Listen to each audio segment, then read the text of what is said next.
मुर्शिदाबाद जिले के कंडीर में इंडियन बैंक की ब्रांच में लगी भीषण आग को बुझाने के लिए दो फायर इंजन तैयार है। शनिवार सुबह इलाके के लोगों ने अचानक आग देखी और इलाका धुएं से भर गया। आग पर काबू पाने के लिए कुंडीर से एक फायर इंजन आया है। बाद में कंडीर फायर स्टेशन से एक और इंजन लाया गया। फिलहाल दो इंजन आग पर काबू पाने की कोशिश कर रही हैं। माना जा रहा है कि भीषण आग शॉर्ट सर्किट की वजह से लगी है। संवाददाता मिलन सरकार की रिपोर्ट।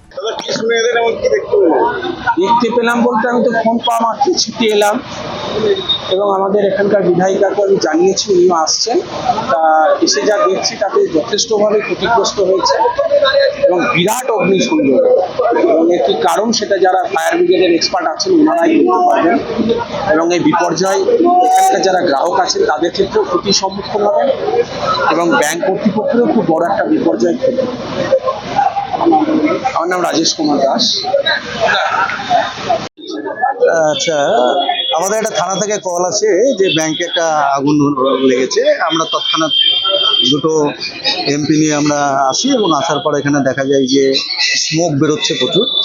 তারপরে আমরা আমাদের বিএসএফের সাহায্যে ভিতরে এন্ট্রি করে আগুনটাকে আমরা নিয়ন্ত্রণে নিয়ে আসি। এখানে বেসিক্যালি আগুনটা লেগেছিল ক্যাশ কাউন্টারের ওখানে, যে কাউন্টিং মেশিন রয়েছে সেই কাউন্টিং মেশিন আর দুটো পিসি ছিল। ওই ক্যাশ কাউন্টার ওখানে থেকেই আগুনটা লেগেছে এবং যেহেতু ব্যাংকটা আজকে বন্ধর দিন, ছুটির দিন, সব কিছু ভেন্টিলেশনটা বন্ধ ছিল, ওই কারণে ধোঁয়াতে পুরো বিল্ডিংটা ভরে গেছে।